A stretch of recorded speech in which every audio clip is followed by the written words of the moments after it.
Hey everyone, welcome back to the Armchair Fantasy Football Podcast, the one and only working class podcast. We're the Blue Collar Ballers, John and DJ. Check us out on our Facebook page at Armchair Fantasy Football, on Twitter at Armchair FF Pod. I'm on Twitter at Armchair Kingpin. John is on Twitter at John2977. And you can email us at armchairfb@gmail.com. You can also find us on Spotify, Apple Podcasts, Stitcher, and Podbean. And you can find our videos on YouTube. Just search Armchair Fantasy Football Podcast. Welcome to the show, John. What's up? What a glorious week in fantasy football it was, huh? Did you enjoy it as much as I did? I worked all weekend, but I won all three of my matchups. Well, I'll have you know that I didn't work yesterday, but I didn't really get to enjoy... I still have not gotten to enjoy a win in the Keeper League because I don't know what was going on with Red Zone yesterday, but it was buffering and buffering and buffering and buffering to the point where it was basically unwatchable, starting at about toward the end of the 1 o'clock games. And then I'm like, well, I've been excited about the Cowboys and Patriots game, so I'll watch that. And I watched about the first quarter, and then the channel that hosted it on Hulu went dark. So I didn't get to watch much football despite the fact that I was home with the intention of doing so. But I dominated in fantasy. I'm talking like domination. Was it bad? I didn't look at it. Pinned up against the wall level domination. Big time. Scored 200 in our Dynasty League. And yeah, you could say 199 all you want, but that's 200. So we're going to do it a little different today. 200. 200. 199. No, 199 is 200 if you round up. Well, I didn't know there was rounding up in the league. Well, there is in my world. So, we're going to do a little different today. John is running a little behind, so I wrangled up some news for you guys, news and notes, so hopefully I'm on point and didn't miss anything. If I did, I'm sure somebody will tell me. But you know what? Get over it. I did the best I could. I'm not usually the news guy. No, it's usually me. So, I'm going to start with a little defensive news, not offensive news, John, and that is LA Chargers star safety Derwin James is back practicing, and all indications are that he's looking very good, which might not seem like fantasy news, but it kind of is, because this dude is going to be a huge addition to a secondary, John, that's already playing extremely well. And oh, by the way, the Denver Broncos are on deck, so you might not want to fire up Cortland Sutton this week. Derwin James is amazing. He is. That's going to be great. He'll make an immediate impact that affects the defensive rankings a lot, so I don't think you can sit there and say, Chargers are actually pretty good against wide receivers, but this just boosted them more. And they've been shutting down and embarrassing opposing quarterbacks, so it's a really good addition to really just not make that secondary relevant, but to strengthen it more than anything else. So moving on to the next bit of news, as John says, Marlon Mack, John, is out again this week, according to Frank Reich. So, Williams, you got to fire him up, and I told you he might be the lead guy, and you poo-pooed me on that one. And we both thought that Nyheim Hines was going to be really relevant last week. Not the case.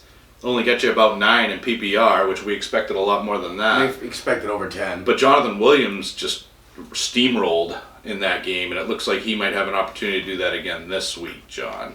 What do you think of Jonathan Williams? He looks pretty good. I mean, I really thought Jordan Wilkins being activated...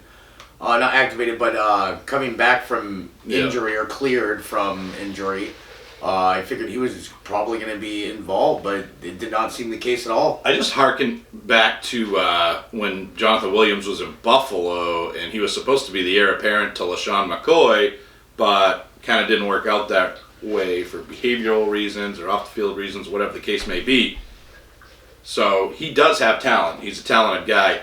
Problem is he's facing Tennessee this week, which isn't the best matchup, but he'll be out there, and it will not be, I can assure you, who's that other loser on the team that you just mentioned?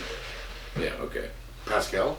No, the running back. Oh, Jordan Wilkins. Yeah, that loser. So you can just write off Jordan Wilkins for the rest of his career from a fantasy standpoint, because he gone.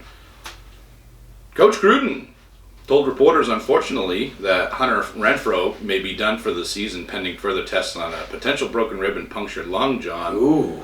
This is disappointing. Renfrow is really starting to click. If you look at the game this week, we'll get into it, but a disappointing game all around. And just add to the fact that Renfrow may be done for the rest of the season is pretty disappointing. And unfortunate for owners of Hunter Renfroe. I will tell you, my opinion, next year in Dynasty Leagues, if you have him, stash him, don't cut him, because he's going to be pretty good next year. I think he's going to continue his evolution as a slot receiver, and he's got a bright future, I think, Hunter Renfroe. Thoughts? It's going to hurt them quite a bit. I think Tyrell Williams will see a bump in value, get more targets. Maybe. Same with Waller. I cannot see how Jacobs will not be used more in this passing game. But he should see more targets out of this. But you never know. They should be Jalen Richard getting more targets. But, I mean, do you Richard, actually, that's a good point. Richard could be the main beneficiary of this. Or do you think it's Mr. Zay Jones? It could be. It could be. We haven't seen much of him since his arrival there, but does this solidify him a starting spot now, you know? It could. Definitely. Definitely. All right, moving on. Devonta Freeman listed as limited in practice on Monday, so if I'm seeing that, that probably tells me that he's going to be out there this weekend, and God knows they need him. If you guys wasted your fab money on Brian Hill, just remember I told you not to do that, and he is a non-factor, and Quadri Olison actually got a touchdown this week. But Freeman would be a much-needed return, or a much-needed addition to that team, because they looked bad, John, against a bad defense. I mean, Tampa Bay's good up front against the run, but their secondary is the worst in the NFL. And they did nothing. And they couldn't get anything going. Anything. And frankly, Ridley had a decent game, but that was all garbage time. And the touchdown was from Matt Schaub, so that was just a mess of a game, which we'll get into that. And they were at home, which made it And they were at home. So looking like Freeman will be back this week.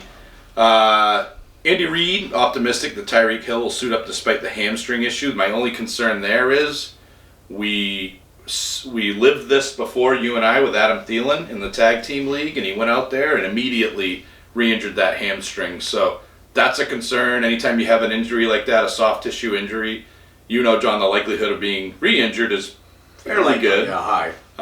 But if he's healthy, I think you gotta roll Tyreek Hill out there regardless and take that chance. All right, Pete Carroll hints at a timeshare between Chris Carson and Rashad Penny, stating that, quote, Carson is a guy who is a big part of our team, and we'll do everything we can for him. Not a very ringing endorsement there. And this is also a quote from Mr. Carroll. Competition is a beautiful thing, and there's no reason not to get Penny back in there next week.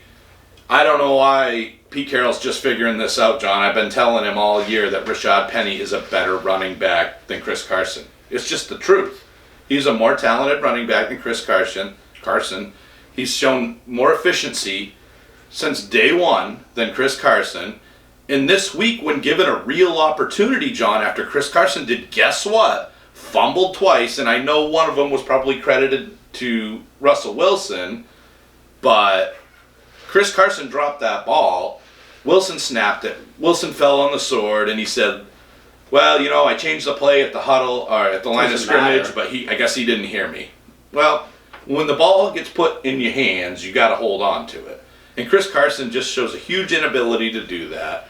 He's not the talent that Rashad Penny is. And we're finally seeing that. We finally saw that this week, and Rashad Penny took the bull by the horns, and he ran with it. He took the ball and he ran with it. Now, hopefully, he understands the situation that he's in, because if he can do that again this week, he might start to distance himself from Carson. I don't think that's going to happen this week. I think it might be a 60-40 split, but I think you're definitely going to see a bigger piece of the pie for Penny. Your thoughts on this? I think Penny deserves an opportunity to get the timeshare. I know we have touted Carson because of his usage, but I believe... Well, I haven't touted him. Not touted him, but you know what I'm saying? His usage, he has every opportunity to build up those points. Right. I think, no, quote me on this, I could be one off. I believe this was Carson's 9th fumble or 8th fumble. I don't know off the top of my head, but I know he's fumbled quite a bit this season. And he leads the league in fumbles, I think. Because he's not that good, John. So the thing is, Carson's not lost the job, I should say, but he's definitely has shed light on this moment for the Seahawks to give Penny every opportunity, but the problem is we got to see Penny earn this opportunity. And he's had chance before, but injuries kept him from it. So his productivity-wise, he's good. He's good.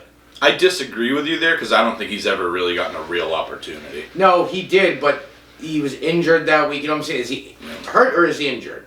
I mean, if he really wanted to start a job, he would have played through. If it's not that bad of an injury. I mean, who knows? We're not in his body, but no. His body of work so far, what we have seen is better than Carson's. It's just a much smaller sample higher size. average, yeah. It's a small sample size, higher average, rush per carry. Definitely using the pass game just as much as Carson was when he was involved. So I'd like to see a timeshare. I'm not an owner of either way, but I think Penny's earned that right to see at least a 40% timeshare. This definitely has to make you uncomfortable as a Chris Carson owner. If you're Seattle, why did you waste a pick on drafting Penny if you're never going to use him? Trade Carson or trade Penny. Simple as that. Yeah, we've been talking about this all year. Looks like we might have finally turned the corner a little bit, but we'll see. Based on what Carroll said and how he said it, like I said, definitely not a ringing. We'll do what we can for the guy. That doesn't sound like he's a believer anymore. Right. Moving on. Andy Dalton to be reintroduced as the starter for the Bengals in Week 13, and that can only be a good thing. Ryan Finley was just not the guy. He didn't come out to fight. He looked terrible. He's looked terrible since he's been out there. He is really right up there with Mason Rudolph as far as just not good. Not good. And speaking of Mason Rudolph, we'll tie that in. He did get benched, and it looks like he will be benched moving forward. And Calvin and Hobbs, or whatever the guy's name is Delvin Hodges? Is that what it is? Craig Hodges? Now you got me all messed up. It's Delvin Hodges. It's actually, they call him like Duck Hodges. So it sounds like he could be Sheriff Driscoll's deputy. I'm just saying. Hodges and Driscoll. So we'll workshop that one. But no big deal there. Nobody really cares about Ryan Finley or Mason Rudolph necessarily, but it could... I think at least in Cincinnati, I think Dalton could bring Tyler Boyd back to more relevance and hopefully help that offense a little bit more, because he is definitely better than Ryan Finley, as bad as Andy Dalton can be. Oh, Finley has destroyed this fantasy value on this team, so... Well, he gone. Yep. All right, moving on. Golden Tate placed in the league's concussion protocol. I don't know what is in the water in New York, but those guys seem to get concussed left and right. If Tate cannot clear the protocol, the guy that was previously concussed, Sterling Shepard, will play in the slot. If so, I think Shepard's a pretty solid start week to week if he's out there, and Tate is not. Next up, Kalen Ballage will remain the starting running back in Miami, which pretty much cements the fact that they're tanking. The guy gets less than 2 yards a carry every week, John. Why would he remain the starter? It makes no sense to me, other than the fact that they're just doubling down on tanking. They want the best pick? Yeah. But it'd be, right now, Cincinnati with the best pick anyway. In the last bit of news here, we're going to Dallas, John, and Jerry Jones considers last night's loss a, quote, significant setback and calls Belichick's team, quote, masterful. About the Dallas Cowboys, Jerry said that they needed a win against an opponent like this, and we haven't had one, quote. Then goes on to say, with the makeup of this team, I shouldn't be this frustrated. He further stated, quote, I don't care if it's New England with their record and their coach and all that. You can't be satisfied just because you got within the last drive. I'm just really frustrated. I thought we would come up here and put together a better effort in all three phases. I expected us to play well against them defensively. We got what I think we should have expected from our defense.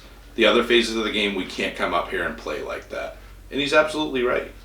Rob Marinelli should be...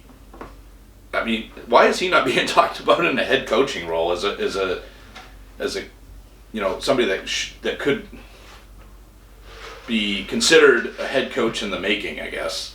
Or at least interviewed for head coaching roles, because Rod Marinelli has gotten this defense, which was for years a laughing stock. I mean, you could run up the scoreboard on the Dallas defense for the better part of the last 10 years, and Marinelli has turned them into a damn good defense. I mean, they just shut down Tom Brady, which isn't as hard these days as it used to be, but in Brady's house, in Brady's weather, in Brady's conditions, they did a great job. But because Jason Garrett is such a bad coach, the offense is just so boring, John.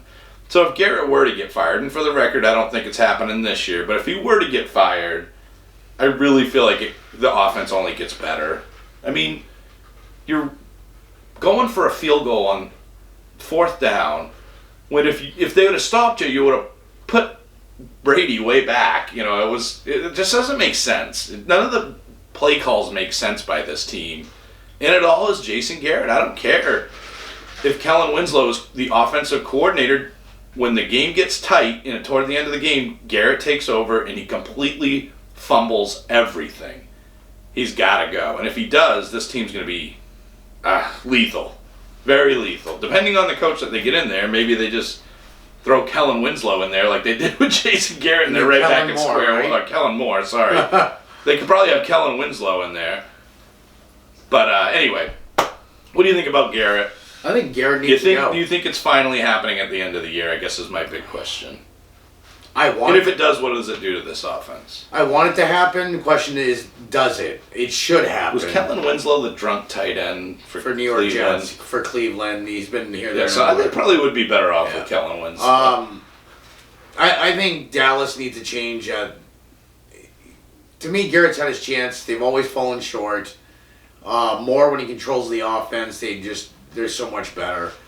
Just some of this stuff just doesn't make sense. I watched the game last night. It's actually one of the games I actually got to watch. Cowboys look good, but then you just saw in some play calling, you're just thinking, what are they doing? They look terrible offensively, except Ezekiel Elliott. During the beginning of that game, John, Ezekiel Elliott was moving through that. Yeah, so it's here's a perfect example. 3 straight first downs, they got. And then the next drive, instead of using Elliott, they threw on the first down, which is stupid. Another one, and then second down, they run them. Why not run, then pass, or run, play action? And the whole point of the run is to set up the play action, which they didn't do quite a bit. Not only that, John, but so I could see, we don't want to just run Zeke and kill him. You got Tony Pollard, who's really good too. Pollard looked really good. There was also a kickoff return. It wasn't Pollard, it was the other guy. It just went through him, and he almost cost him a fumble. Luckily, Pollard got it, but it's just like, you're the head coach. This stuff should not be happening under your belt, and Garrett assumes it doesn't matter if there's a special teams coach or not. You control the special teams coach. He's the guy. He's the head coach. He controls everything. Yeah. So, I get the weather, but... come on. The weather didn't tie into this. Garrett's just an excuse. There were a couple of really bad calls. You know what? That's an excuse too. Yep, that's baked in when you play the Patriots. You are going to see 3 big calls going there. I don't think there's anything here to defend the Cowboys. They're 6-5. This was a big loss. Yes, they're still first in the division. That means nothing. But if they're going to compete at a higher level, they need to. Their defense is. This is without Van Der Esch. They actually held this Patriots team to a 13-9 game. Oh, yeah. They did a great job defensively. My thing is right here, John, to be perfectly honest with you, Garrett has been in playoff games with this team, but I firmly believe that this game was the biggest game of his career as a head coach. That game yesterday was the biggest game of his career, because if he would have won that game, John, he would have bought 5 more years there, I bet. Oh, easily. But he lost it, and the way he lost it, because and what did I tell you last week? You said, the Cowboys are going to win. I was close. And what did I... No, you weren't close. Because at the end of the day, all that matters is it's the master versus a complete jackass. And the complete jackass lost the game, and that guy is Jason Garrett. Jackass Garrett is his new name, and hopefully he gets fired. I don't know if I'm supposed to be able to say that, but we're not even monetized yet. Anyway, so I'll say what I want. Jason Garrett's a jackass. Okay, move on. Good news is, John, we are on the cusp of breaking the top 100 for fantasy sports podcasts, and we need the help of the Armchair Army. We need you guys to advocate for us, share our content on Twitter, Facebook, and Instagram. Talk us up to your friends and network. If we can If we can crack the top 100, one listener will get a free Armchair Fantasy Football t-shirt. All you have to do is leave a review on Apple Podcast and subscribe. The other way to be eligible is to subscribe on YouTube and leave a comment. As we get bigger milestones, we'll give out bigger prizes, John.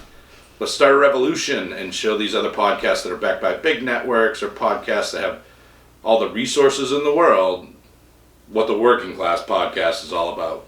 Now's the time to kick it into high gear and get this thing to the next level. We need you guys to get us into the top 100. and you can get some free swag while you're at it. All right, ready to get into week 12, dude. Can you believe already week 12? Last week of regular. One more week of the regular fantasy Unless you're season. in a weird league. Unless you play your championship in week 17, which is dumb. So some people do, though. I'm just saying. It's dumb. This is the last week for most fantasy, and then you start playoffs. So you want me to start with the first game? I'm going to kick it off here with the Indianapolis Colts. Okay. Against, at home, the Houston Texans. Houston snuck one out 20-17, but when you watch the game, it felt like it was a much bigger gap than that. Deshaun Watson put together a solid game, 298 yards and 2 touchdowns, 1 interception.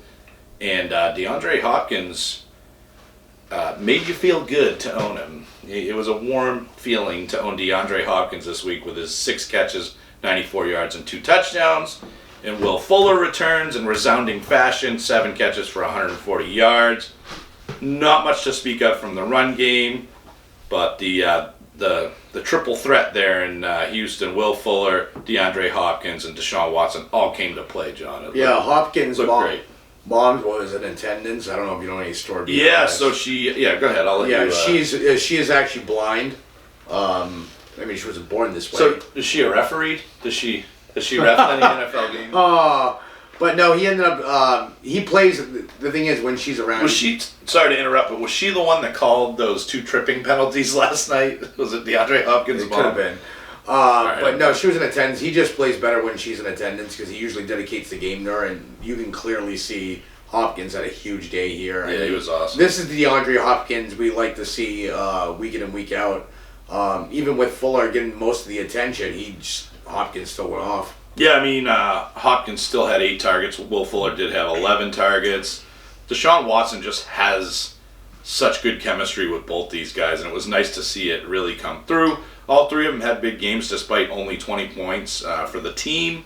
But, other than those 3 guys, there was not much happening, John. No, it's just that was their show. Yeah, and it was great to watch, and that was the start of my week in Dynasty, my road to 199, I guess. Over on the Indy side of the ball, Jacoby Brissett, man, I've not ever really been a big fan of this guy, and he's starting to show why lately. 129 yards passing, and he had 20 yards on the ground, but he had a rushing touchdown. So it's like the touchdowns keep this guy afloat every week. But this is probably his worst game. He had 12 points total. Right. That's nothing to go bragging about. But Houston, this is what I'm surprised about. Houston is solid up front. Like their front line, it's not the easiest team to run against. And there's been some chinks in the armor lately, but come on, Houston's one of the worst secondaries, and yet Brissett couldn't get it going here. Yeah. But you know who was non-existent? T.Y. Hilton was, and I don't know how much of it was due to coming off the injury, but dude, he got the targets. He was targeted 6 times, only caught 3 of them for 18 yards, and he dropped a big one. That was pretty well defended too, but it just wasn't a good game for T.Y. Hilton. Honestly, John, it wasn't really a good game for anybody outside of Jonathan Williams, as we mentioned before, 26 carries for 104 yards and a touchdown. I don't know if you can start him next week against Tennessee, but it looks like if he's getting 26 carries, bro, that's like 7%. That's stud number. That's a stud workload. Other than he's actually getting more carries than Marlon Mack was. True. And he's pretty one-dimensional like Marlon Mack. He's not going to catch a ton of passes. He did catch 3 in this one for 17 yards. He's not usually his MO. No, though. He's more just a ground and pound guy. He's not your 3-down back, really. I mean, he can catch, but he's more of that grunt, you know? But kind of like a Marlon Mack in a way. But he carried this team almost to a victory. I mean, it was a close game, but just the offense just did not look good, John. They only tossed the ball 25 times, too, so none of their receivers really showed out. Neither did either of the tight ends. I don't know if you think they can turn around next week against Tennessee, but they didn't look good this week. I don't know. We'll speak about that Tennessee game because they look good. They look really good. They did look pretty good. But on defense, they look good. Before then, we're going to move on to a game that made me really sad, John. The Bucks and Falcons. I don't know. So I guess we owe Parvin an apology because it really does look like Matt Ryan sucks. He's really struggling as of late. And for a guy that was number 2 quarterback in fantasy last year behind only Pat Mahomes. He has had some struggles as of late. This one was the most surprising. When we give advice, guys, we just look at reality, history.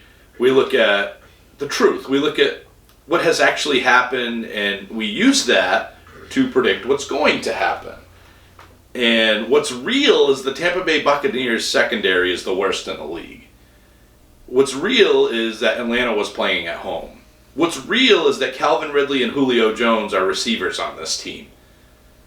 And none of that really mattered in this one. Matt Ryan, bro, 23 for 46. So the attempts were really high. He threw for 271 yards, no touchdowns, and an interception. Just a really bad game. They couldn't get anything going on the ground. The most carries they dished out was Brian Hill with 14 yards, 1.6 yards per carry. Because, as I told all of you, he's terrible. He's not even rosterable. And I said that when everybody was running to the waiver wire to get him.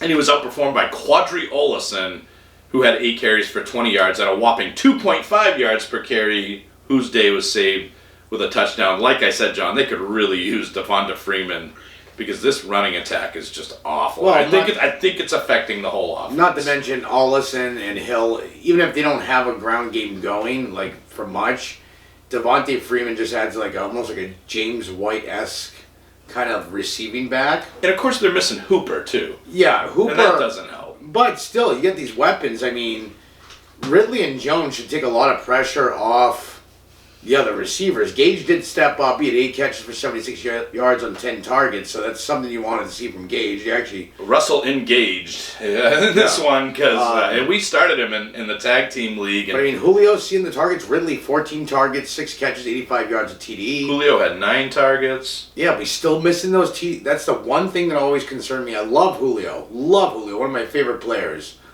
But yet, his touchdown numbers are always anemic. I have to watch the tape on this one because when I watch the games, I watch them mostly red zone, John, and you really can't get enough of all the games to really break it down. My guess was Julio was getting double teamed in this one. Of course. And Matt Ryan really struggles to get him the ball when that happens. So for him to get 5 for 68 was probably about what you were going to get in a game script like this, where they were probably trying to take him out of the picture. Calvin Ridley, 6 for 85 and a touchdown. Really good game, but most of it was in garbage time, and the touchdown was from Matt Schaub. And then, of course, Russell Gage, 8 for 76. When Russell Gage is having a big game, John, that speaks to a lot of checkdowns and Matt Ryan lacking confidence. Yeah, that's what that Russell Gage game... I think, keep your eyes open for the offseason, because I think Turd Cutter is gone. He destroyed Tampa's offense. Now he's destroying Atlanta's offense. If they keep him, I'd be very surprised. This team used to... I think Dan Quinn might be gone, too. I think they might hit the reset button altogether. Yeah, I think Arthur Blank will just write out a blank check for something. And he's not afraid to do that. No, he'll fire you on the spot. He don't care. And I think they've already talked once before earlier this year about Quinn possibly keeping the job. Yeah. This could have just solidified... this last loss... Again, John, they're disappointing again. 3-8? With this team, they just no chance of the playoff now. They could have probably snuck in with 9-7. Yeah, I know 6 straight wins is unheard of. But it's possible. It's possible, especially with a team with this level of offensive talent at least. But anyway, we'll move on from them. Just a really disappointing game. I honestly don't know what to think of this Falcons team right now. And as a Julio Jones owner, I'm not gonna lie, I'm a little concerned. I don't know. Are you a Julio owner in any of the leagues? No. All right. Well, next week they have New Orleans, John, which doesn't have a great secondary, so hopefully they'll come back to form. But I'm a little nervous about that. Now let's move on to more positive things, John. Oh, I love this side. Tampa Bay Buccaneers side of the ball. Not so positive with Mike Evans, only 4 catches for 50 yards. But man, I had Chris Godwin in Dynasty as well as our tag team league. And boy, did he ball out, man. So, like I said, I didn't get a chance to watch football yesterday, but I did check my team scores, and all I was saying inside my head, because remember, I'm at work, I can't scream this, I was like, Chris, I love you, Godwin. Because when I saw what he put up for a stat line, 8 targets, 7 receptions, 184 yards, and 2 TDs. I just got 2 words for you.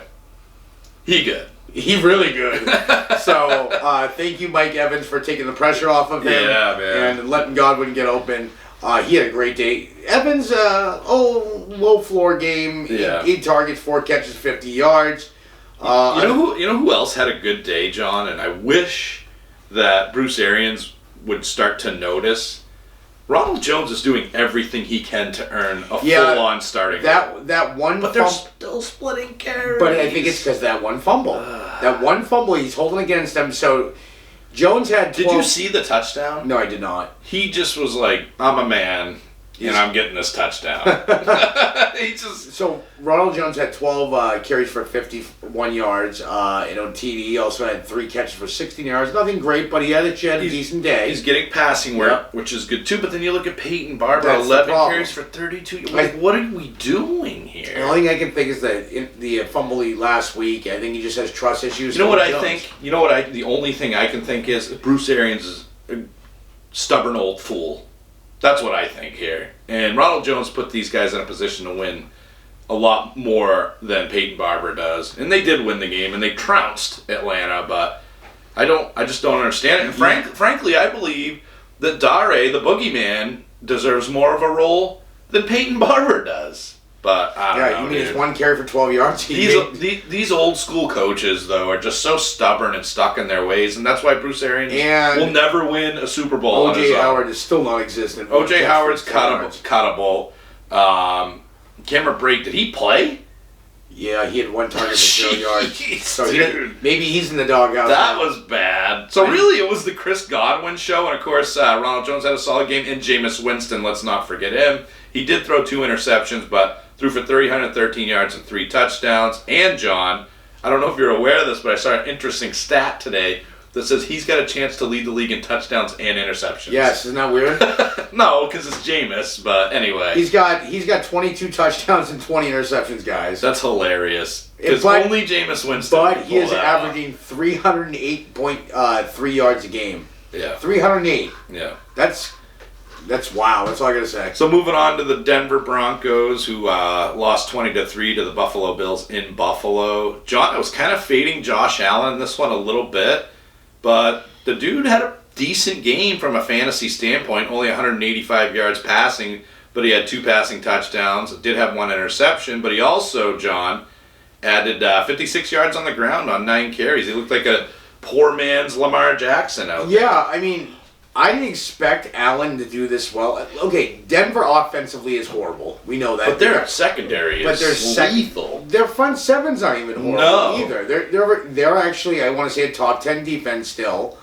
What usually costs them a game or the losses is the problem is that the defense out there so long they're getting tired that they're letting up points because the offense is doing nothing. And we'll talk more about the Denver offense, but. Yeah. I mean, Allen to do this against Denver is quite shocking because Denver's been a respectable defense so far this year. You know what was great to see is 21 carries, John, for Devin Singletary, 106 yards, 5 yards a carry. What wasn't great was Frank Gore still got 15 carries, but he got 65 yards out of it at 4.3 yards a clip. So he had a decent game. And he was very close to getting a touchdown, but they called it back. Well, they didn't call it back. The only thing that did happen for Frank Gore, this man will not go away. He just became 3rd on the all-time rushing list, passing Barry Sanders. So I heard on another podcast, I won't mention their name, but it was a thought-provoking question: is Frank Gore a Hall of Famer? Yes. I guess so. Look what he did in his earlier years. I guess if TD's in there, then you got to put Gore in there. But TD did a lot in a short time frame. Yes. Gore's done a lot in in a long. I mean, he's been in the league for 45 years. But you also got to remember those Frank Gore games where Frank Gore had 24 carries. He was a great fantasy guy. Oh God, he used to kill people. But that doesn't make you a Hall of Famer. But anyway, just a thought. It's an interesting, thought-provoking question. Cole Beasley is always very thought-provoking in terms of when do I start him. And sometimes you can, and sometimes you can't. This week was a week you could, with 6 catches for 76 yards and a touch. But you never really know with this guy. Yeah.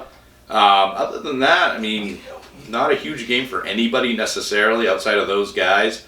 And then, I don't think Brandon Allen ate yesterday. You know why, John?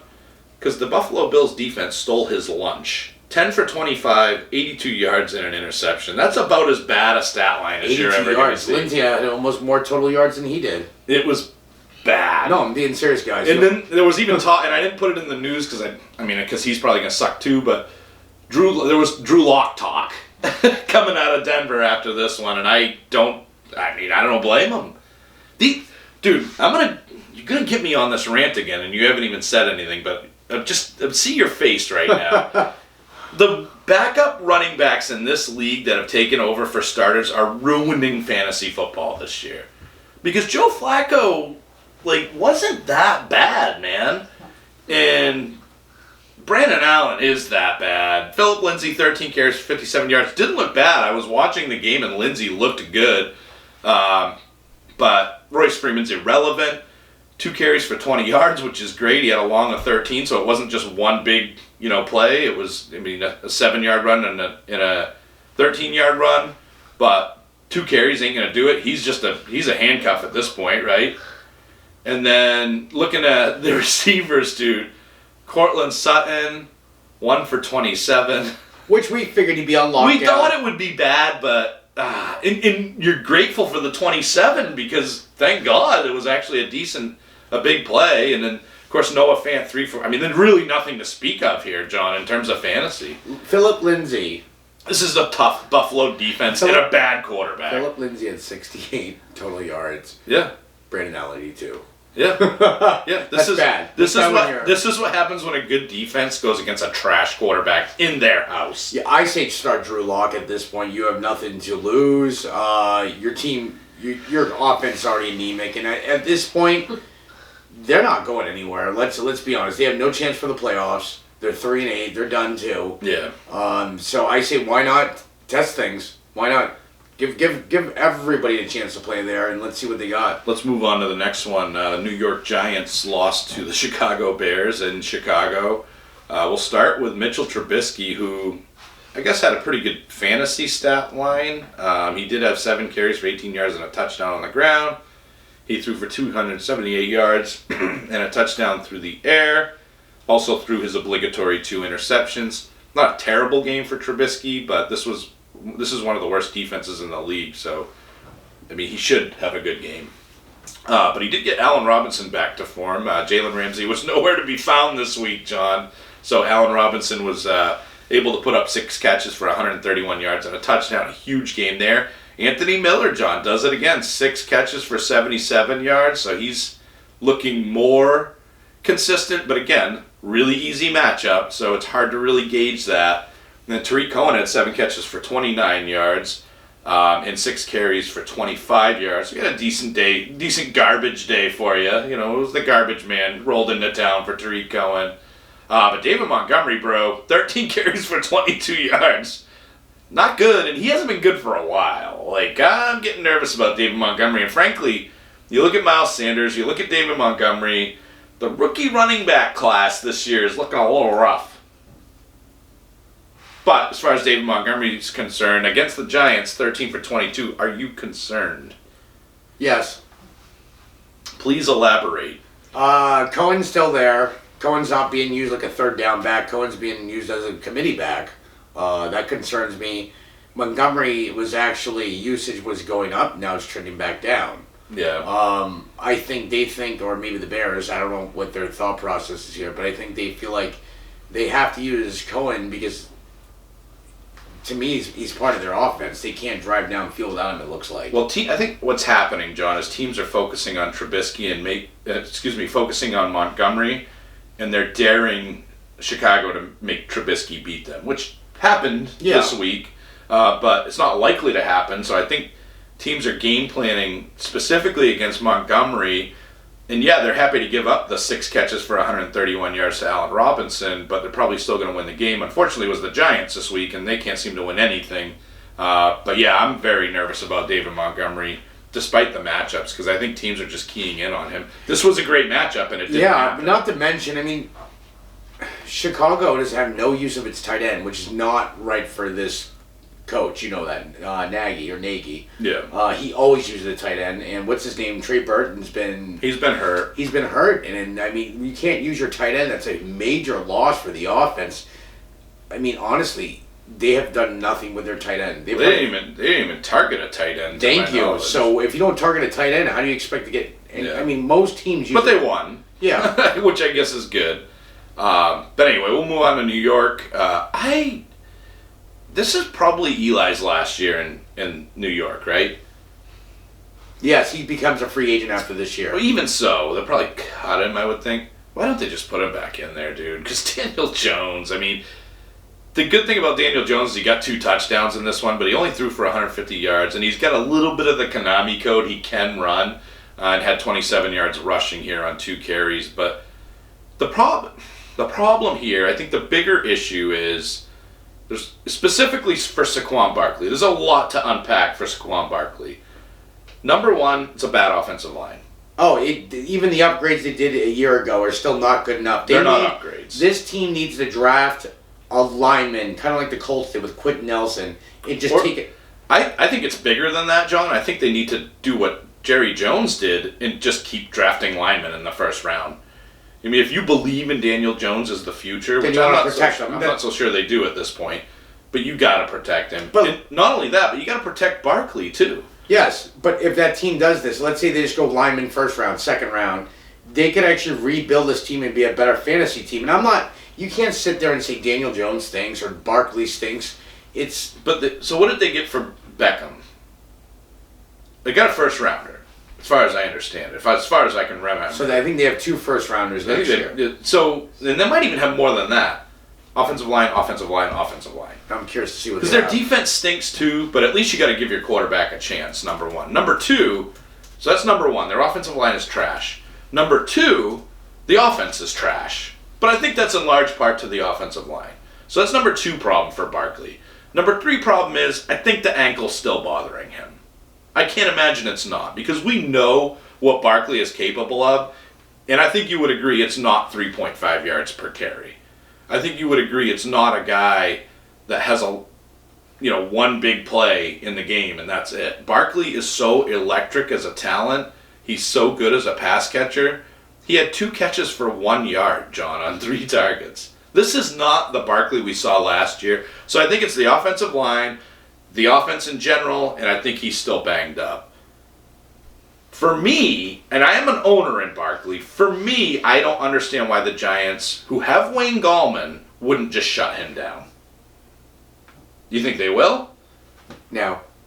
That's probably Barkley, I bet you. It's not the owner. It could be. I think Barkley wants to play. But if I'm the owner, Barkley's the centerpiece of my offense.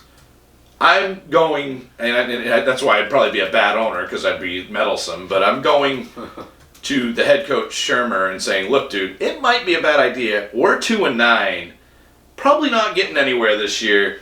Why don't we just sit Barkley for the rest of the season and throw Gallman in there? Which I'm fine with because I own Gallman too, just from a personal standpoint. But anyway, are you concerned with Barkley the rest of the year, or do you think he'll turn it around?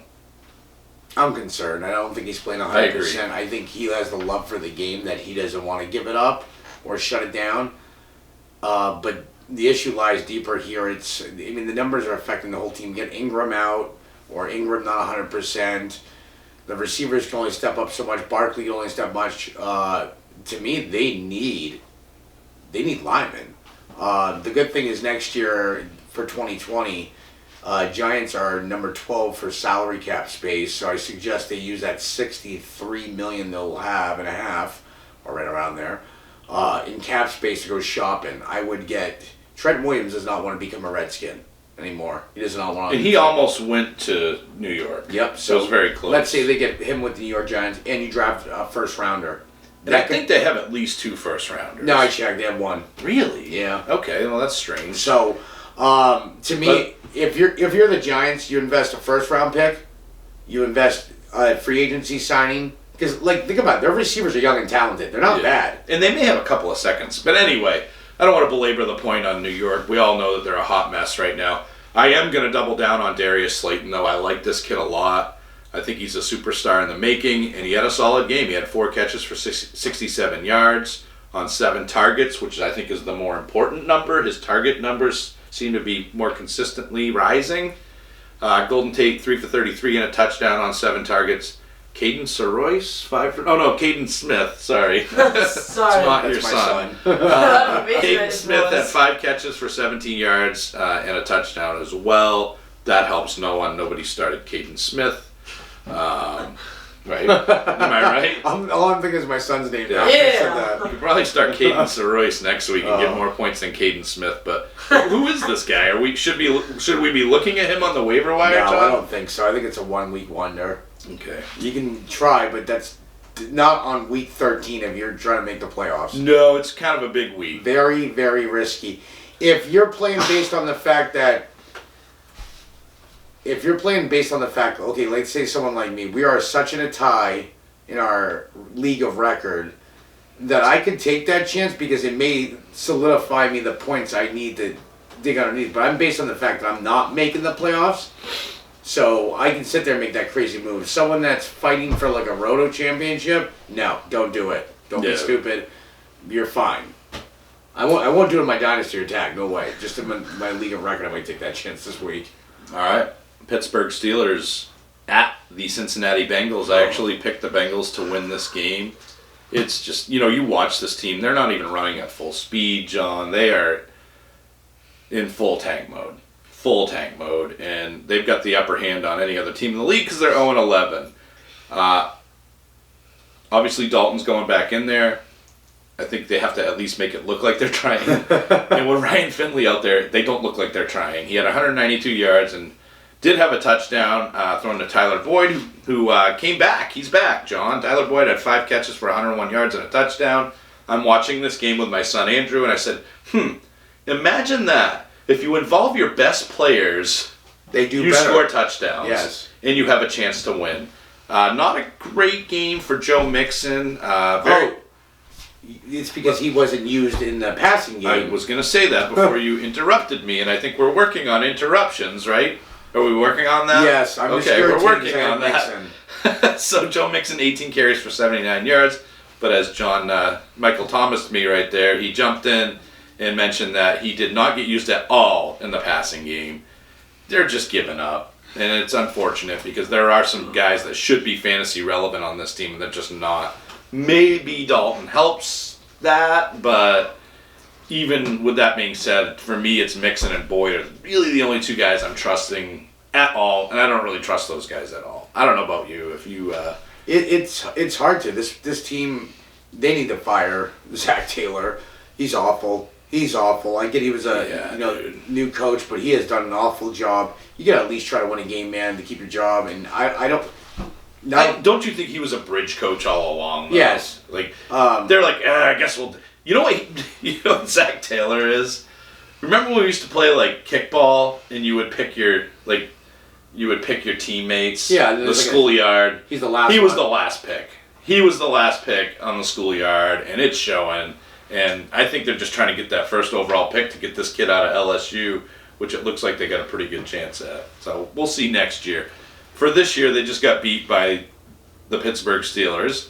Mason Rudolph is trash, as I have told you guys over and over and over again. And finally, Mike Tomlin realized it and benched him. He had 85 yards and an interception before he got benched for Duck Hodges. Good old Duck Hodges.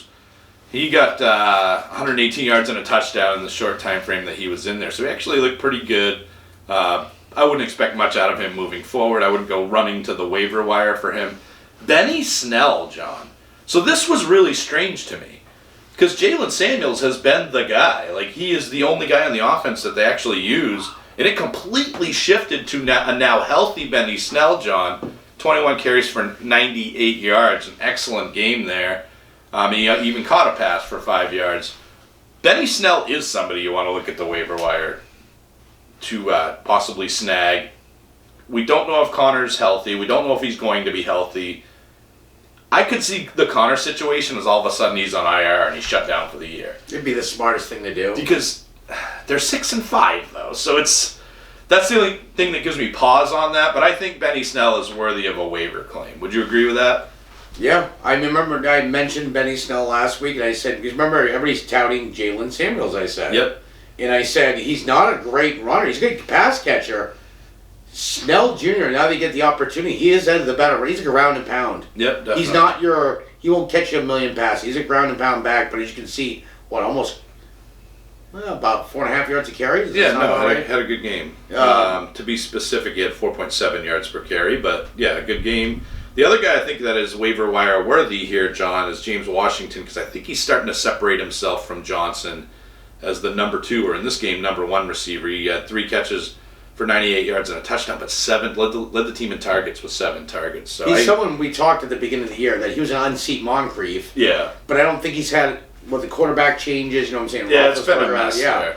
I think that he will definitely have a bigger jump next year. I would definitely look at him on the waiver wire if he's out there.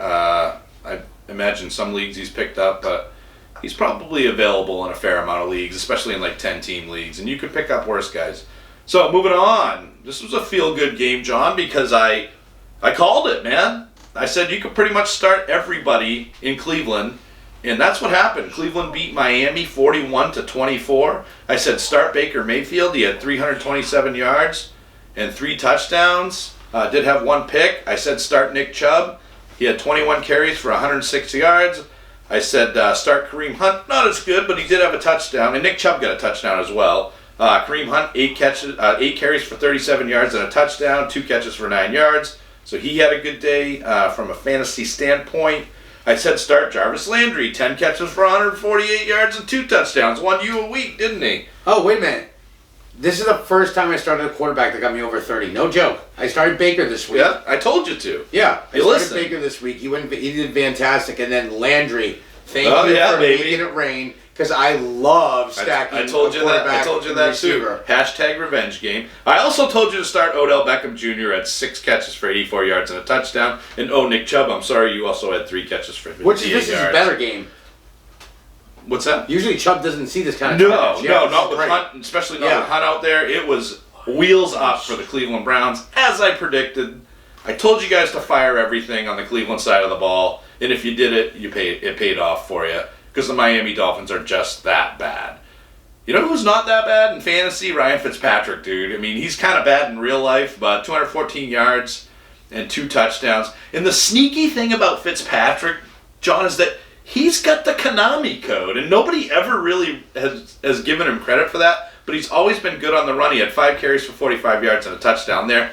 Fitzpatrick was a week winner if you started him, probably, in DFS. But I'm talking specifically in DFS. Yeah, 26 points. I mean, just from a guy who must cost like $5,000. Right. Yeah. Little disappointed in the Patrick Laird. Again, though, John, 3 carries for 20 yards, 6.7 yards a carry.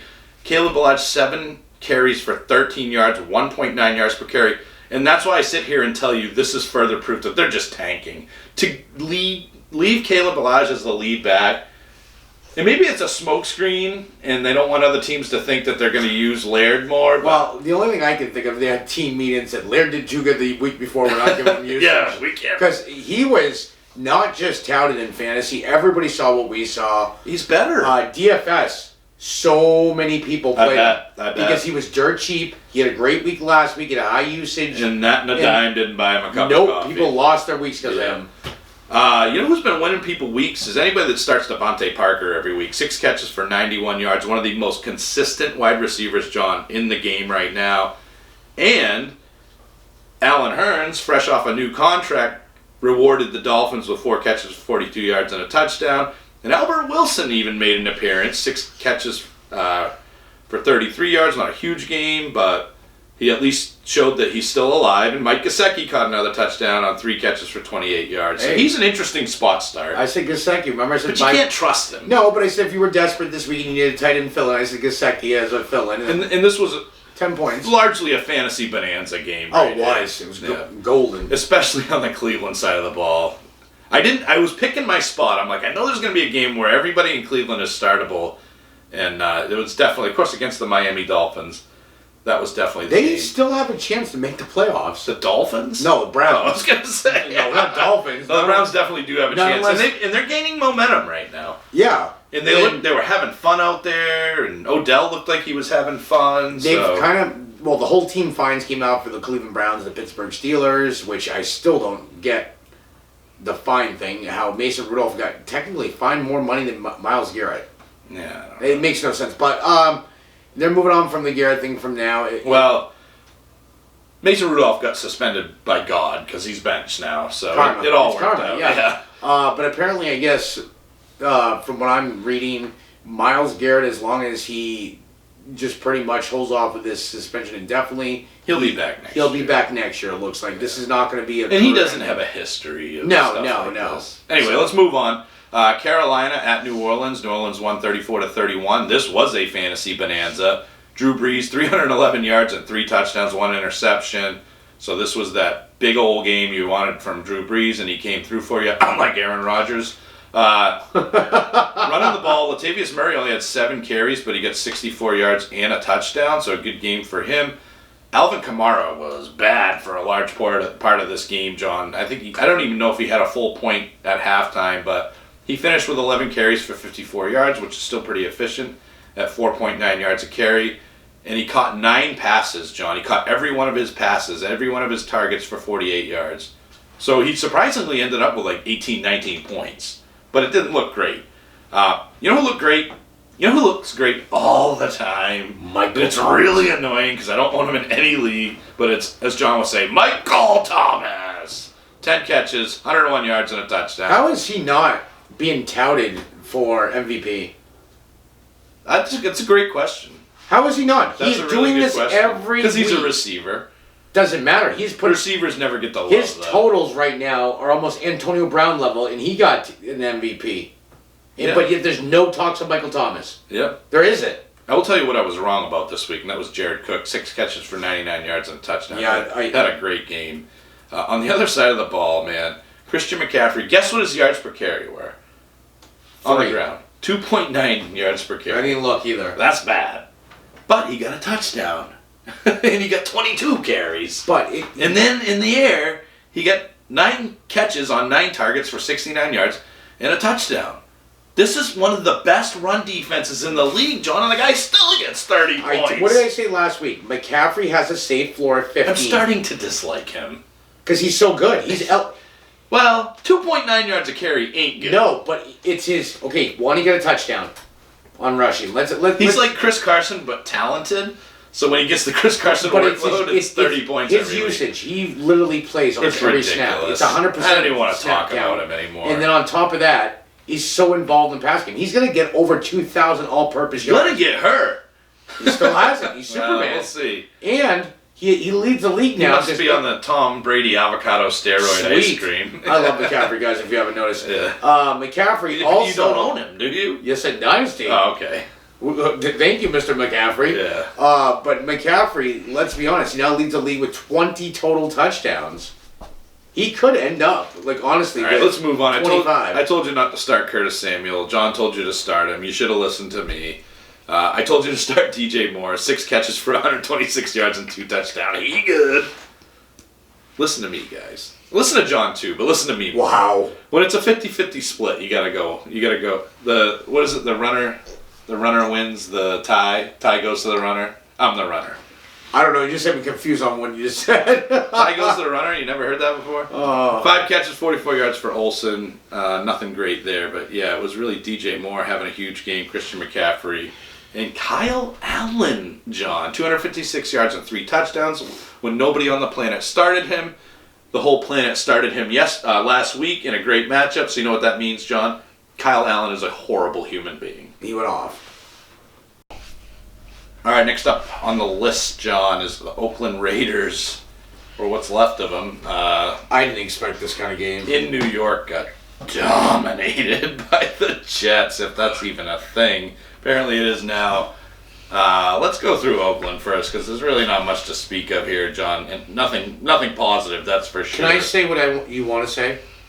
Go ahead. Derek Carr's trash. He sucks. He killed us this week. Well, we won, but it wasn't thanks we to could have Derek won Carr. big. Our whole team pretty much went off, except for the idiot Derek Carr, the stupid idiot Derek Carr. And this was a decent matchup other than the ground game, I thought. Jets are not good in the secondary. Mike Glennon even got in there because Derek Carr was so bad. Yeah, he had 15 completions on 27 attempts and an interception. So that's not good.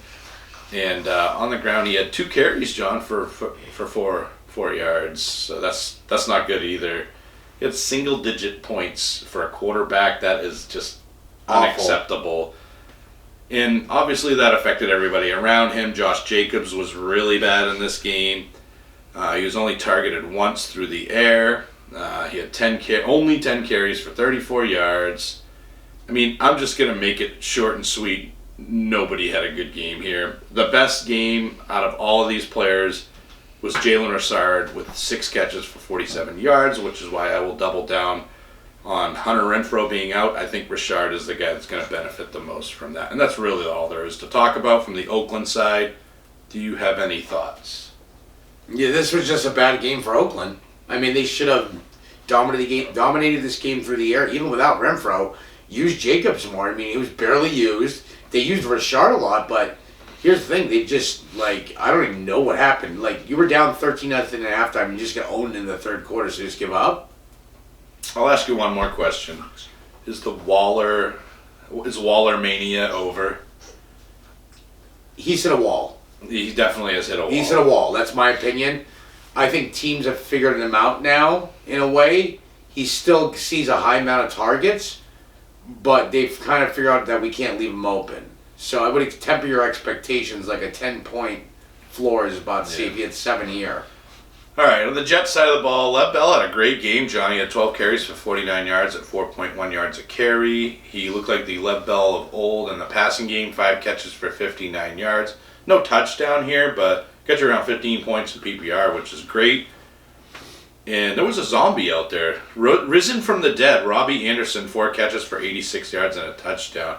Is that going to be a commonplace theme, John, or is that a one-hit wonder? I'm going with one-hit wonder. I want to go with one-hit wonder, but for some reason, remember last year around this time, Darnold and Robbie Anderson went on a tear. They did connect. Maybe they're getting that vibe back. Maybe it's a winter theme. I don't know. But I don't know. Like we said, we did start in sits. We weren't high on Anderson. I'm still high on Anderson. And if I had to rewind time, I would say the same thing. You can't trust him. Ryan Griffin's becoming more trustworthy. Only 3 targets, but he caught all 3 of them, and he caught a touchdown. Yes, he's getting that red zone work. The touchdown dependency, but still, he still got you 10 points. Yeah. Outside of that, nothing too drastic. I mean, like I said, Darnold 315 and 2 touchdowns. Great game for him, but really spread it out here in this game, John. So, just to clear up for anybody, no, you are not picking up Sam Darnold. No, you are not starting him under any circumstances, because I've seen him have good matchups before and just completely explode, or I should say implode. Don't trust Sam Darnold. That's my public service announcement for the day. Seahawks, John. I went against Russell Wilson, and I was nervous. I wasn't as nervous about Tyler Lockett, who I also went against because coming back from an injury, who knows the usage. But I was nervous about Russell Wilson against the Philadelphia Eagles secondary, which is atrocious. He didn't really show up for this one. He had they only threw the ball 25 times. He only completed 13 of those for 200 yards, and he did throw for a touchdown, but he also threw for an interception. That touchdown was a 33-yard catch to Malik Turner, who nobody in the world started. Tyler Lockett, who everybody in the world probably started, had 1 catch for 38 yards on 2 targets, so I think the injury was still hampering him. And then DK Metcalf, who dropped 2 really potentially big play balls, one of them being a touchdown, finished the day with 3 catches for 35 yards on 6 targets. So it seems to me, John, of course, we talked about Chris Carson. He did have 4 catches for 31 yards, 8 carries for 26 yards. So another disappointing output for a Seahawks player. And I think to a large degree, John, Russell Wilson's supporting cast failed him in this game, except for one guy, Rashad Penny, 14 carries for 129 yards, 9.2 yards a carry and a touchdown.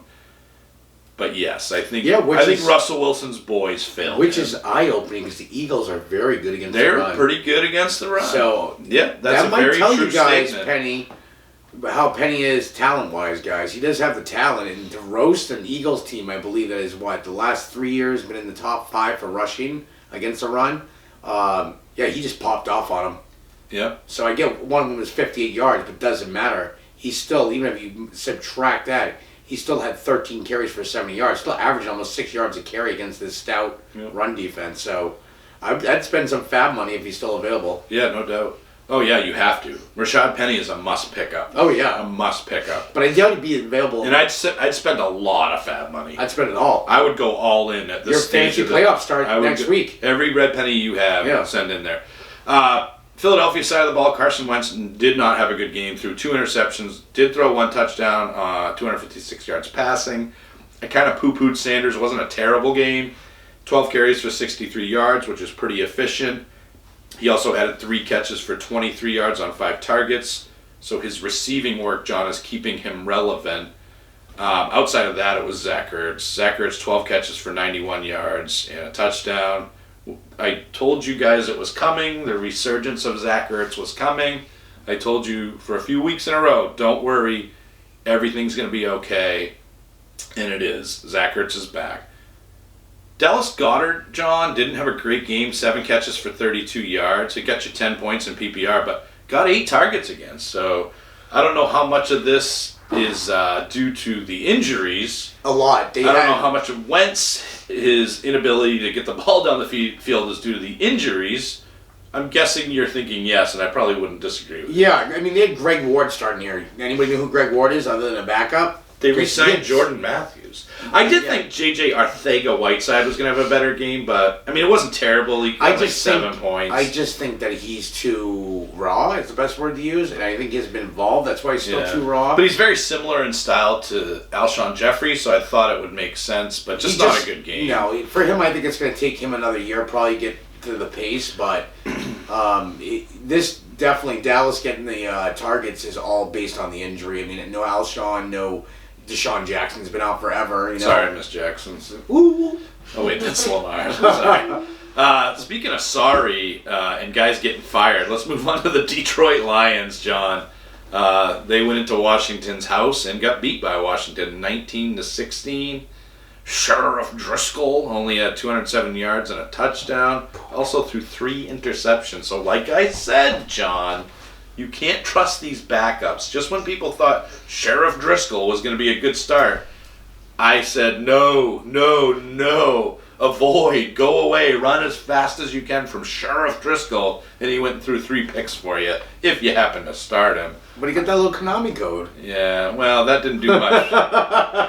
So the 3 picks are probably 2 points apiece. And even now, so he made that back with the 9 carries out. for 63 So he got yards. 14 points, basically. The interesting thing on him is he does have the Konami code. He's shown a couple of times now that he can run the ball. It's eye-opening. You look down, you're like, Sheriff Driscoll, 9 attempts, 63 yards, but then you see the 3 picks, that makes it go away. But I mentioned getting fired. I really think Matt Patricia is on the hot seat at this Good, point. because he's too deep. To me, he's too defensive-minded. He needs to be more offensive-minded. And I feel like he's involved in the offense when he shouldn't be because he really has no business being involved. Who's that sound like? Help me out here. Oh, Garrett? Yeah. Well, they both should get fired. Sorry, you kind of caught me off guard there. You see his face, he's looking at me like, what are you talking about? But he knew what I was talking about. And Bo Scarborough was a nice little surprise here. I did not have any faith in him, but he had 18 carries for 98 yards. Problem with Scarborough is he doesn't really get involved in the passing game, so he limits your upside there. But not a bad game for him. If he caught a pass, it would have got him into double digits. Not quite there, but the 18 carries were definitely encouraging, and he did have 1 carry for 30 yards there. Kenny Golladay, 4 for 61, 10 points. Yeah. I'm okay with it. You know, I think He didn't see a lot of targets. I think he did, and he only had 4 targets, and I think you're expecting less with Sheriff Driscoll out there from Golladay. The guy I'm expecting to get the workload now is Marvitron, man. Marvin Jones had 11 targets, only caught 5 of them for 46 yards. So a little disappointing there, but he is definitely the main target for Sheriff Driscoll.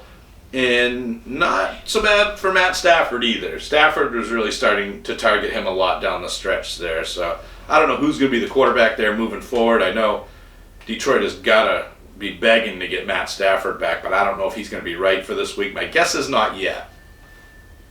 What do you think, John, about Stafford's ability? Stafford said that he will play when he is released from team medical. Yeah. From what it sounds like, doesn't sound too inspiring to me. I really am waiting to hear that Stafford will be sent to IR and done for the year. That wouldn't surprise me either. It would not surprise me. At this point, They're not even in playoff contention. They basically have to win out to even stand a chance of making the playoffs. I think after this week, you're going to hear that Stafford shut down for the year. To lose to Washington and Dwayne Haskins, and that puts you at 3-7-1. I mean, it's a lost season at this point. I think Stafford will be shut down. It's just a matter of time here. I could be wrong, but I think they're going to shut him down. It'd be the smartest thing to do. He doesn't take any chance of making the injury any worse. He gets more time to heal, and they just, basically just pack up, lick their wounds, and draft and try to rebuild the team again for next year. So, moving on to Dwayne Haskins, 156 yards and an interception. He's awful. I'm watching the game, John, and I know he's hurt, isn't he? He's got like an ankle or wrist or something. Haskins? Yeah. He's banged up in some way, shape, or form, but I don't think that's the issue. He's just, I'm watching the kid, he's just not good. He missed McLovin on a wide open pass. It's like not even a 10-yard pass. McLovin was wide open going across the middle in the end zone, and he completely missed him. It was one of the worst passes I've ever seen. Literally, McLovin was like right there, wide open, and Haskins is like, I don't know if the kid overthinks it out there. He could be the jitters. It's his first. I just don't think he's mentally tough enough. I think that's part of it. Is Alex Smith healthy enough to play? I don't think so. But Haskins is definitely talented, John. He's got some talent. He's got some gifts. He got 28 yards on the ground, but like when you watch the kid, it's really bad. And again, the quarterback position is killing fantasy football this year. It's destroying. And we're going to get to Aaron Rodgers. Some of the studs are killing it too, but man, Dwayne Haskins definitely caps the upside of some of these guys. But McLovin, the aforementioned McLovin, did have 5 catches for 72 yards. And Geis didn't look good either. And Adrian Peterson didn't look good either. Both of those guys, Peterson had 2.7 yards per carry. Geis had 3.2. Geis caught 1 pass for 6 yards. And it was a game script that really, you should have seen the running backs thrive in this type of a game, and they just didn't. And that's concerning for me for Geis, but at least Geis is coming off an injury, getting his sea legs back. Adrian Peterson, it's over. Why are we giving him 10 carries? It just doesn't make any sense to me. Case Keenum made an appearance, by the way. He ran the ball for -1 yards. What, did he kneel the ball? Yeah, I think so. So anyway, that was pretty much it for Washington. Par for the course there. Nothing much to see. So we're going to move on, Johnny Jags boy. and Titans? We're going to move on to the Jags and the Titans, which... Lenny. Can I say something here? I just want to say Lenny. But yeah, go ahead. If I'm the Jaguars, I think you just forfeit the game every time you see Derrick Henry. He owns them. Owns them. So what happened here, though? So again, my Hulu failed me miserably yesterday, and I was watching the game, and Derrick Henry had 28 points at halftime, and then he finished with 28.5 or something like that. Yeah, so here's what happened. So he did nothing in the second half. He had that big 74-yard run. Yeah. Then after that was another goal line touchdown, and then he just started pounding the ball consistently. So I guess John wants to start with Tennessee, so we'll play ball here. Derrick Henry, 19 carries for 159 yards and 2 touchdowns. He caught a pass for 16 yards. I think he might double his reception count this year. Compared to last year, Yeah, yes. He's definitely been catching the ball more. And he's been I'm going to say it, John, he's been a stud this year. Ever since you got rid of him, he's been a stud. So really kind of, it's your fault that he was bad, and you're kind of responsible for the rise of Derrick Henry. So everybody, let's just give John a round of applause. If I dump players this year. For bringing Derrick Henry back to relevance. 8.4 yards a carry, dude. But anyway, Henry was great. Tannehill looked great, dude. Tannehill has definitely earned this starting job. I don't know if he's the long-term answer touchdowns. there. Yeah, 4 touchdowns. He had 2 through the air, 259 yards passing, and then he had 7 carries for 40 yards and 2 touchdowns.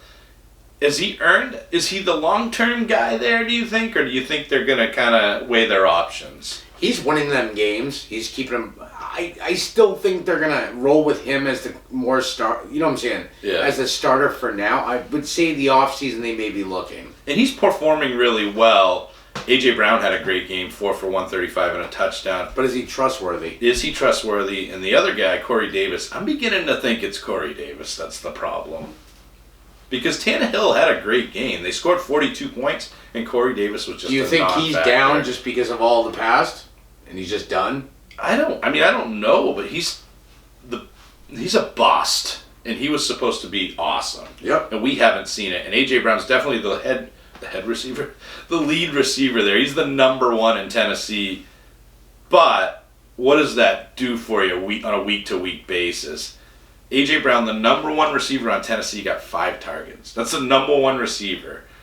So, I don't know. Didn't need to throw much in this game, really. They didn't because Derrick Henry got the bulk of the work. And that's how Tennessee wants to play, John. And it worked this time. On the Jacksonville side of the ball, I mean, the score didn't show it with only 20 points, but there were a lot of fantasy-relevant players in this game, John. Nick Foles had 272 yards. He had 3 carries for 20 yards. Didn't throw a touchdown here. He actually, in our league, he got 20 points. So he mustered his way to 20 points, but no touchdown there is a little concerning. There has been talk, is Minshew going to come back? The coach, Doug Moron, said, nope, we're sticking with Foles. But if Foles has another crap week, you got to kind of consider that $8 million investment or whatever it is, $80 million, whatever the heck he made, I don't know. I can tell you, Leonard Fournette, what did I say? He'd still be So Lenny did get touchdowns. Yeah. And he finally got him, because if you guys don't know, it's been a big drop. He only had Lenny. 1 prior to this game. Yep, and now he just got 2 in this game. And, guys, what have I been saying about Leonard Fournette? And I said at the beginning of the year when DJ asked me about this, do I think Leonard Fournette will be more involved in the passing game? Yes, and look at this, 12 targets, 9 receptions, 62 yards. He gets you 15. Well, 15 just in the passing game. You know what, I asked it because I know they're saying this and I want to believe them, but I don't trust Doug Moron. And he's got that hair trigger temper where it's like, oh, I'm just going to bench him because he picked his nose in a team meeting. But his worst game has even been 5 targets. He's being targeted heavily this year. So 9 for 62 through the air, 2 touchdowns on the ground, 97 yards on the ground. This was the game I wanted to... Like, I had a feeling in my keeper league, and I have Lenny in Dynasty as well. You guys can see how I get to that 199. This was the week I thought a lot of my guys were going to blow up. The only one I was wrong about was Julio, but I thought Lenny, I'm like, I think he's going to have a big game this week. Doug Marrone says they're going to focus on him. Unfortunately, it didn't help them win the game. And in the back of my mind, that always concerns me because I'm like, they're not winning with Lenny, so maybe they go away from him. But they didn't do that today, and it was a great output for him. D.D. Westbrook caught 8 catches for 69 yards. So he was fantasy relevant. Chris Conley was somewhat fantasy relevant, 4 catches for 49 yards. DJ Chark, 5 for 38. So we're telling you he's getting into that elite status and then he lets us down, John. Are you concerned about that? No. I just think he was facing a tough Tennessee defense, divisional rivalry. I just think that... In Tennessee as well. In Tennessee, and I think he'll be fine. 8 points is bad for a guy who's been performing, but... You got to see the positive about this. He still saw 6 targets. He's been seeing anywhere from 6 to 10 targets. He'll be fine. It's just this matchup, like we said before. Tennessee's defense is not that bad. They've gone down a little bit compared to what they were, but they're not. No, they're good. All right, John. What if I told you that the Dallas Cowboys played the New England Patriots in a game that could have been a fantasy bonanza and should have been a fantasy bonanza? But there were only really 3 fantasy-relevant players in that game. Yeah, I mean, you don't... My opinion, though, I just think the weather did have a factor in this, though. It made it tough. It did, and the indication to that is that 2 of those fantasy-relevant players were running backs, and Sony Michel and Ezekiel Elliott. And I guess I'll say 4 fantasy-relevant players, but one of them you never were starting, and that's Jacoby Myers. And Jacoby Myers and Julian Edelman are basically running backs from where they catch the ball, and that's underneath. So, very short pass, underneath, running game type of stuff here. Zeke had 21 carries for 86 yards, so pretty efficient on the ground. Actually, very efficient, especially considering playing New England, who I think was the number 2 or 1 team against running backs. And he also caught 4 catches for 40 yards. Zeke just provides a safe floor for you.